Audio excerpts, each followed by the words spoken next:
you really have to look at what you have and who would want it, and really get in front of those groups, and do events. Get your suppliers to pay to get events. Partner with people in the community who are already in front of 1 million people that you want to be in front of. Invite and them. you guys ask yourself this question too.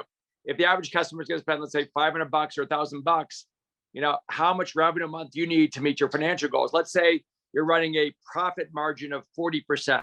So for every 100 grand in business you do a year, let's say you made $40,000. If you did $1 million in business, you made 400,000. If you did 500 grand in business, you made 200 grand. So maybe your goal is to make 500 grand a year in revenue, get a 40% margin, make 200 grand a year. So now you do the math backwards. You take 500,000 divided by 12 months in the year, and you got approximately 40,000 a month, which is approximately $10,000 a week in business.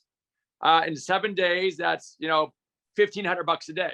Well, if your average client is spending $500, you need 3 clients or patients a day to achieve your financial goal. So in order for you to get 3 clients a day, you don't need all 8,000 leads a month, to say yes. It's just a small niche. So when you break it down like that, you go, wow, that's pretty achievable. That's not like 100 clients a day. That's 3.